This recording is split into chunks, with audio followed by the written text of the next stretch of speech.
Bonjour à tous, on se retrouve pour le tirage de cette semaine, la guidance, comme chaque dimanche. Alors, pour vous guider cette semaine, j'ai choisi l'oracle des murmures. Vous l'avez certainement déjà vu passer parce que je trouve que ce jeu est très beau. Regardez l'arrière, la tranche est blanche, très colorée, très moderne. Alors, si je reprends le coffret... Alors, il y a une review normalement qui existe. Quand on ouvre ce très grand coffret, on trouve, eh bien... le plus petit à l'intérieur pour que les cartes ne soient pas trop grandes. On a un tout petit peu plus grand, je pense, que le format tarot. Et vous avez un beau carnet tout en couleur pour l'accompagner avec des explications de tirage très spécifiques. Il y en a un que moi j'aime beaucoup. Je vais essayer de le retrouver. Voilà. Tirage du corps ailé, alignement corps et esprit. Donc les besoins, ce qui est bloqué, conseils et de chaque côté. Donc on va s'inspirer aujourd'hui de ce tirage. Alors vous le voyez, les cartes sont déjà positionnées. Pourquoi? Parce que j'avais déjà fait la vidéo et j'ai été très distraite. J'étais un peu trop rapide surtout et malheureusement... Eh bien, je l'ai effacé, donc on recommence tout simplement, mais on conserve les mêmes cartes. Donc, vous pouvez faire votre choix. Je vous rappelle, n'hésitez pas à liker la vidéo et surtout à vous abonner, voire à activer la clochette des notifications. Ça permet de savoir quand une nouvelle vidéo sort. Le fait de liker, vous n'imaginez pas à quel point c'est important pour mon travail et pour la visibilité de mon travail. C'est vous qui faites toute la différence sur un like ou sur un commentaire, même si c'est pour mettre un petit smiley. Surtout, n'hésitez pas, vous n'imaginez pas à quel point c'est important pour un créateur de contenu. Bien, on revient au tirage de cartes. Choix numéro 1, 2, 3 et 4. N'hésitez pas à mettre en pause pour faire votre choix. Profitez-en pour liker. Et c'est parti, on découvre. Alors, je précise, la carte qui est ici dans le sens vertical, c'est la carte de l'énergie positive. Et la carte qui est dans le sens vertical va nous démontrer les blocages auxquels on fait face. C'est parti pour le premier choix. Nous découvrons la carte de Yule. Avec, alors je vais voir si je peux la mettre, la carte de Yule avec la chute. Alors, la carte de Yule, elle nous dit introspection. Donc, vous voyez, on y retrouve les codes, hein, la couronne de houx. Ici, ce sont les 3 bougies, donc on reconnaît bien les couleurs de Noël. On a le chocolat chaud, la nuit froide avec les flocons, et puis le côté païen avec le pentacle. Donc, l'introspection, effectivement, on le sait, Noël, c'est une période propice à se retrouver chez soi. Voilà. Alors, c'est une carte où on aime, eh bien, prendre soin de soi encore un petit peu avant le réveil de la nature, se retrouver encore un petit peu en paix, rester un petit peu avec soi-même, rassembler seul. Et eh bien, cette période symbolise surtout le renouveau, donc le retour vers le printemps. On est dans les nuits les plus noires, mais surtout le fait qu'on va en sortir. Ce qu'on vous dit ici avec cette carte de Yule, c'est attention à bien prendre soin de votre espace intérieur, de votre intériorité, de vous, de faire peut-être une pause si vous avez été trop loin. Alors, on est déjà au mois de mai, le début d'année est déjà bien loin, on a peut-être déjà ramené une cadence un petit peu trop rapide dans sa vie. Donc, c'est peut-être déjà le moment de faire une petite pause. Pour ceux qui ont eu la chance de faire des vacances ici les 2 dernières semaines, eh bien, voilà, j'espère que vous avez pu en profiter. Pour les autres, eh bien, prenez quand même du temps pour vous, prenez quand même soin de vous. En général, cette carte, quand on l'a en équilibre, elle nous parle de respect de notre rythme, de respect de nous-mêmes, que le fait de prendre soin de soi est une évidence. Une fois qu'elle est en déséquilibre, c'est plutôt le fait eh bien d'avoir difficile à ralentir, d'avoir difficile à se retrouver soi-même avec un peu cet effet solitude. Parce que la carte qui bloque, eh bien, c'est la carte de la solitude, c'est la chute sans fin. Vous voyez cette carte, hein, la carte sans fin, on la voit tomber sur un fond noir. D'ailleurs, regardez, on a le fond noir ici, on retrouve le fond noir là. C'est vraiment cette impression de chute interminable, on ne voit pas le fond, on se laisse tomber. On a l'impression que plus rien ne nous retient, que voilà, on s'éloigne de soi. voir, eh bien, on s'éteint, est-ce qu'on va arriver à se relever, est-ce qu'à un moment donné, cette chute s'arrête, est-ce que ce moment de difficulté prend fin, et quand prend-il fin? Généralement, quand il arrive, c'est pour vous dire, eh bien oui, la chute, elle va prendre fin, vous allez pouvoir retrouver le contrôle, la chute, eh bien, malheureusement, voilà, c'est peut-être parce que vous n'avez pas pris soin de vous, parce que vous avez peut-être eu peur de la de la solitude. Donc ici, c'est important, on vous donne vraiment un message super important, celui de prendre soin de vous avant de tomber. Vous savez, c'est un peu comme ces gens qui font un burn-out, ils vont loin, loin, loin, loin, loin, et puis à un moment donné, bah, c'est la chute, et la chute est interminable, elle est longue, elle est constante, elle est continue. Et il faut des mois et des mois pour se relever de cette chute-là. Donc, n'allez pas, ne dépassez pas vos limites, même si parfois c'est dur de se dire « stop, j'arrête ». Mais de manière générale, eh bien, vous le savez, c'est important de prendre soin de vous pour ne pas arriver dans cet état-là. Ce qu'on vous dit ici, c'est que, attention, ce petit moment de repos, ce petit moment pour vous, il est important pour ne pas aller trop loin, parce que le printemps arrive et que le renouveau arrive, que les jours vont, eh bien, se rallonger, c'est déjà le cas, mais que, surtout, la nature reprend ses droits, il y a déjà des fleurs, les arbres sont à nouveau verts, donc cette chute, elle prend fin. Et donc, vous pouvez redéployer vos ailes pour reprendre de l'altitude, pour remonter, pour eh bien, dépasser et surpasser vos échecs. Et finalement, peut-être même faire de vos douleurs, de vos difficultés, quelque chose qui va vous pousser vers l'avant. Mais il va falloir faire le deuil. Et pour ça, il faudra prendre le temps de l'introspection. Donc, ici, on vous met en garde, prenez quand même du temps pour vous pour ne pas vous laisser aller trop loin. Voilà pour ce qui est du message numéro 1. Message numéro 2, qu'avons-nous? Nous avons la magie, très jolie la magie, avec le familier. Ah ben, 2 cartes dans les tons violets. 2 cartes qui sont très en accord puisque le familier, c'est l'animal domestique, j'ai envie de dire, de la sorcière. En tout cas, c'est l'animal qui l'accompagne, qui le guide plus exactement. Alors, on va regarder ça de plus près. La magie qui scintille, la magie qui brille entre nos mains, le 3e œil qui s'ouvre, la connexion à soi. C'est sentir qu'on développe son propre pouvoir, qu'on a sa vie entre ses mains, qu'on est en recherche de vérité, de développement personnel, d'avancement, d'apprendre, de connexion à son moi intérieur, à son moi supérieur, mais également en plein ancrage. Que tout ça, vous savez que votre destinée, vous pouvez la maîtriser, que vous pouvez, eh bien, même la modifier grâce à la magie. C'est une carte ici qui va nous parler d'accompagnement, de se reconnecter vraiment à son intérieur, mais aussi aux forces supérieures et spirituelles pour aller chercher, nous invite à vivre pleinement, à vivre notre vie en la prenant vraiment en main pour pouvoir décider de la direction, de la brillance qu'on a envie de lui donner, de la route qu'on veut pour elle. C'est une carte qui protège un peu notre chemin, mais évidemment ici, ça c'est quand elle est en équilibre. On va nous parler eh bien, de ces forces que l'on a entre nos mains, qui sont représentées ici par les petites lumières qui scintillent, celles que l'on peut à notre guise eh bien, modifier, agrandir, diminuer en fonction de nos besoins. Mais quand elle est en déséquilibre, eh bien, elle nous parle eh bien, tout simplement que on perd peut-être cette connexion à soi-même, on perd peut-être, on a du mal à s'écouter, on a du mal à trouver notre guide, notre chemin intérieur. Donc, quand elle est en déséquilibre, on va avoir plus de difficultés à trouver notre chemin intérieur. C'est un peu ce que nous dit le familier par ailleurs. Le familier, vous voyez ce petit chat là, avec ses bougies qui illuminent, tout comme le croissant de lune sur lequel il est assis. C'est ce qui illumine notre spiritualité, c'est celui qui nous guide.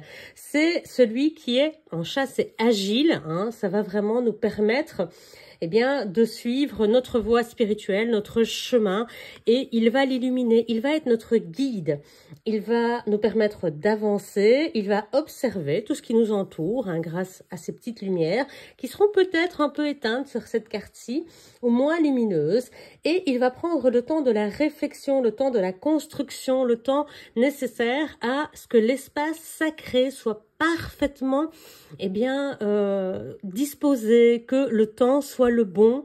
Tout est réfléchi, tout est mesuré, tout est millimétré, tout est chronométré, j'ai envie de dire, avec un familier.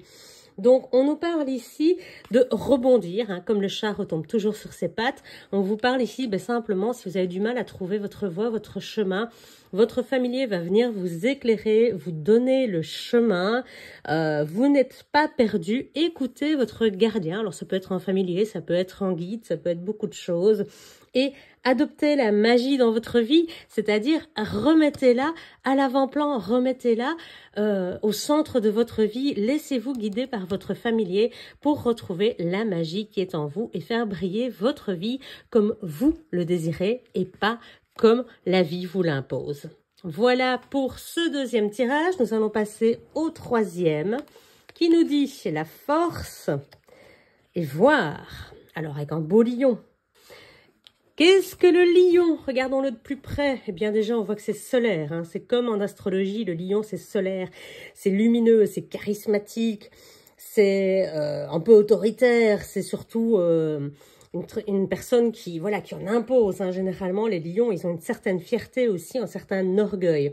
C'est surtout le roi de la jungle, hein. C'est quelqu'un qui va pas trop douter de lui-même, qui est passionné. Bon, il y a le petit côté sauvage qui est toujours là, qu'il faut dominer pour un lion, parce que c'est toujours ça, l'impulsivité peut mener à des moments difficiles, c'est-à-dire des moments, si c'est pas à gérer, on peut dire des choses que l'on peut regretter par la suite. Donc l'impulsivité, attention au lion, mais c'est surtout respecter qui l'on est, respecter son charisme et surtout imposer des limites. Car le lion, il a cette facilité à dire non, ça ne me convient pas, stop, j'arrête. Et il se guide lui-même sur son propre chemin, il suit son propre destin, il avance fièrement et sans doute parce qu'il est charismatique. Il est rayonnant, il est puissant, il rugit. Les autres animaux de la savane vont pas venir chatouiller ou titiller. Finalement, ce lion, c'est quand même le roi de la jungle. Donc, quand on a cette carte, on nous parle de force, on nous parle d'énergie, on nous parle de charisme, de générosité. Alors, attention aussi, ici, c'est que le lion a une petite tendance dominante. On le voit avec le côté solaire qui l'entoure en plus. Donc, pensez bien que imposez-vous, respectez vos limites, mais ne dominez pas, ne cherchez pas à les imposer par la domination ou l'écrasement des autres. Donc la force, mais la force souple, la force douce, l'assurance finalement qui ouvre les portes. Alors qu'en déséquilibre, on aura tendance à vouloir un petit peu écraser. Donc voilà ce qui peut pêcher un petit peu sur le lion. Donc une belle prestance ici, mais attention à ne pas vouloir le faire au détriment des autres. Et quelque part, c'est aussi ce que nous dit cette carte, c'est la dualité. Vous voyez l'ombre et la lumière qui est représentée ici en rose. On voit les choses d'un côté très optimiste. Là, des choses un peu négatives. On voit une mer calme avec un soleil. Là, on voit une petite tempête. Donc, on a la dualité. Voir, c'est vraiment... on ne détourne pas le regard, on accepte d'observer ce qu'on est, c'est-à-dire cette personne charismatique.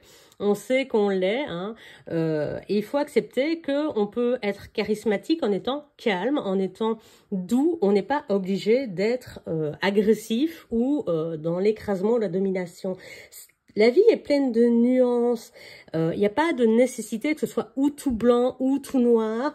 Elle doit être subtile, elle doit être... On doit faire le mélange finalement des deux couleurs et pas qu'elles soient juste divisées comme ça de chaque côté. Il faut que ça se nuance. Cette carte ici, elle vous rappelle que les choses sont parfois subjectives. Vous voyez peut-être en noir que quelqu'un voit la même situation en blanc ou inversement. Donc votre vision n'est pas celle des autres. Donc prenez toujours en compte que vous êtes libre de penser de la manière dont vous voulez, mais les autres aussi, et que vous n'avez pas forcément la même vision et que vous ne prendrez pas forcément la même direction. Donc, si quelqu'un prend une autre direction que la vôtre, n'essayez pas à tout prix de vouloir imposer votre vision pour qu'on aille dans le sens que vous vouliez que ça prenne. Prenez de la hauteur, apprenez à observer, regardez les différentes facettes, les différentes couleurs, les nuances de la situation et essayez que finalement ça ne vous effraie pas et que vous dites, mais oui, on peut le faire, je peux lâcher un petit peu de lest, pourquoi pas. Ne vous bercez pas d'illusions en vous disant, eh bien, c'est moi qui ai raison d'office, en refusant de voir, eh bien, cette nuance et ce regard différent. N'oubliez jamais que, voilà, on n'est pas tous faits pareil et qu'on ne voit surtout pas les choses pareilles. Donc, ici, les lions, on vous enjoint un petit peu à venir pas écraser votre force, mais à venir la tempérer, à venir voir les subtilités de la vie et à vous dire, ben voilà, oui, je suis quelqu'un de charismatique, oui, j'ai plein de bonnes idées, mais les autres aussi, d'accord? Donc, tempérez un petit peu vos ardeurs, si en ce moment, ça peut être aussi, c'est pas que les lions, hein, ça peut être quelqu'un qui est en colère, hein, la colère du lion, son rugissement. Quand on est en colère, généralement, on voit les choses avec moins de subjectivité, avec moins de subtilité et surtout avec moins de nuances. Quand on est en colère, on voit les choses en blanc, en noir. On ne voit pas toutes les nuances de gris qu'il y a autour et pourtant, elles restent toujours présentes. Donc, les sentiments et les émotions fortes, comme le lion peut les représenter, la colère, la jalousie, les difficultés, donc la peur également, hein, parce que c'est l'opposé du lion, mais la peur peut déclencher ce genre d'émotion. Donc, à voir chez vous en quoi ça résonne et quel type d'émotion résonne. Donc, on vous demande simplement de rester ouvert aux différentes subtilités de la vie. Voilà pour ce qui est du tirage numéro 3. On découvre le numéro 4, la tristesse, accompagnée de l'harmonie. Belle évolution. Une fois de plus, on retrouve 2 cartes dans les tons violets, un peu plus intense ici. Il y a vraiment que ces deux-là qui étaient différentes, mais pour les autres, on a chaque fois retrouvé une connotation supplémentaire identique dans les fonds. C'est assez intéressant. On va aller voir ce que nous dit la tristesse. Voilà, d'un petit peu plus près. Donc la tristesse, qu'est-ce qu'elle nous dit? Eh bien, elle nous parle évidemment de chagrin, de moments difficiles, de sensibilité, de souffrance, mais également de purification. On a une pleine lune ici qui arrive à son apogée avec une lune renaissante. On voit en fait que ces larmes, ce sont des larmes qui permettent d'extérioriser les choses en fait. C'est apaiser son cœur. Vous le savez, dans les ruptures, dans les deuils, on pleure. Pourquoi? Eh bien pour évacuer de son esprit, de son cœur et de son corps toutes ces énergies qui nous détruisent, qui nous font du mal, qui nous blessent. On va, eh bien, je vais pas dire balayer dans revers de la main, ça c'est pas vrai, c'est en pleurant et en extériorisant ces choses, en retirant le tourment, le chagrin, la tristesse de son intérieur, c'est prendre soin de soi que de pleurer. Et là, je vais insister que c'est autant pour les hommes que pour les femmes, parce que pour les personnes qui ont plus ou moins mon âge, on a quand même encore dit aux hommes qu'ils n'avaient pas le droit de pleurer. Si, messieurs, vous avez le droit de pleurer et d'extérioriser vos chagrins, vos douleurs et vos souffrances de la même manière que n'importe qui. Cette carte, elle vous invite à ne pas conserver votre chagrin, votre souffrance à l'intérieur de vous, mais bien à la sortir, à l'exprimer grâce à ces larmes, grâce... Eh bien, finalement, l'eau est régénérante et purifiante et c'est exactement ce que ces larmes font pour nous. Pleurer, ce n'est pas de la faiblesse. Pleurer, c'est redonner du sens à nos émotions, c'est accepter qu'elles soient là et qu'elles sont là pour nous dire une chose. Donc, pleurer tant que vous en avez besoin, tant que ça doit sortir, quand ce sera passé et que vous pourrez retourner vers quelque chose de plus harmonieux, eh bien, vous verrez que ça va s'estomper. De manière générale, la tristesse s'efface de toute façon avec le temps. Il y a des blessures qu'on ne peut pas effacer, des blessures très difficiles à surmonter, on est bien d'accord. Mais ici, on nous dit surtout que après la tristesse vient l'harmonie. Et comme elle arrive derrière, eh bien, ce que j'aurais envie de vous dire, c'est ne retenez pas vos larmes parce que l'harmonie n'est pas loin et elle était en carte qui bloque. Vous bloquez le retour à l'harmonie. Donc, pleurez, exprimez vos émotions, dites ce que vous avez sur le cœur, ce que vous ressentez. Ne gardez pas ça au fond de vous parce que ça va empêcher votre évolution et votre retour à la lumière, votre retour à quelque chose de beau. Ici, on vous demande vraiment, et c'est important, et je vais insister sur cette carte-ci, on vous demande de surmonter votre peine. On vous demande de ne plus accumuler sur vos frêles épaules toutes ces douleurs. Ne retenez plus vos douleurs, vos souffrances. ce sera quelque chose qui va vous sauver et qui va vous permettre de revenir sur cette carte de l'harmonie.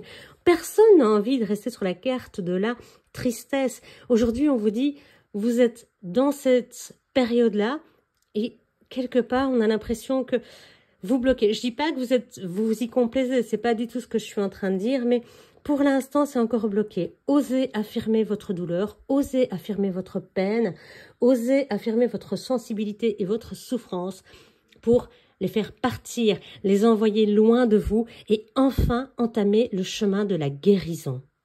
Et la guérison est fortement marquée ici, on le voit, en posture de yoga, avec le retour, alors ça c'est vraiment une posture de retour à l'unité, d'ancrage, de stabilité, d'alignement, on le voit, ancrage, alignement, stabilité, c'est pas, tout le monde n'a pas cette possibilité de rester dans cette position longtemps.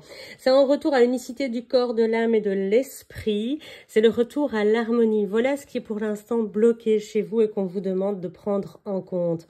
Ce corps, il va falloir en prendre soin. Cette âme, il va falloir la soigner, tout comme ce cœur. Retrouver l'alignement, retrouver la zénitude et arrêter et finalement enlever tout ce qui perturbe votre vie pour retrouver ce moment d'harmonie et de calme. Pour se retrouver une âme au calme, en esprit léger, déchargé de toute cette souffrance et retrouver, on le voit, elle est en paix, elle est sereine et elle est bien, on voit à son visage que elle est en pleine harmonie, en pleine paix avec elle-même. Elle rayonne, voilà, c'est ça le mot que je cherchais, elle rayonne. Donc voilà, on vous propose de retrouver de la stabilité, de la solidité, de tirer loin de vous tout ce qui vous affaiblit dans cette tristesse. Pourquoi ne pas vous mettre au yoga? Pourquoi ne pas vous mettre à la méditation, à la réflexion, à l'introspection, un peu comme on a eu dans la première carte? N'oubliez pas que votre corps est un temple dont vous devez prendre soin, vraiment, ça c'est important, que votre âme, vous n'en avez qu'une, donc il est important que vous en preniez soin également, et votre cœur, c'est pareil, il faut le soigner pour qu'il vive en paix et vous permettre de connaître l'allégresse, la joie et le bonheur avec ceux qui vous entourent.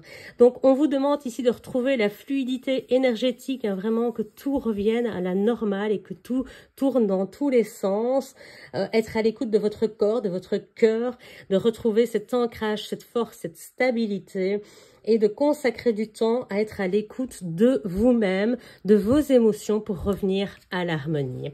Voilà, donc c'est un tirage cette semaine qui nous parle quand même de choses pas toujours évidentes. On a eu la chute, on a eu la difficulté ici à retrouver son propre chemin. Là, on nous parlait peut-être d'excès dû aux émotions et ici, eh bien, de laisser passer la tristesse. Alors, forcément, je suis pas là pour faire que des tirages positifs. Les guidances, il y a des semaines qui sont un petit peu moins optimistes. C'est le cas cette semaine. Mais ça ira mieux la semaine prochaine, comme on dit. En tout cas, vous avez la situation qui vous préoccupe et surtout, qu'est-ce qui bloque le fait d'aller mieux, le fait de redémarrer, le fait de repartir sur de bonnes bases. Donc, je vous le remonte, c'était l'oracle des murmures, voilà. Très très bel oracle, vraiment, si vous ne connaissez pas, il est magnifique, n'hésitez pas à vous le procurer.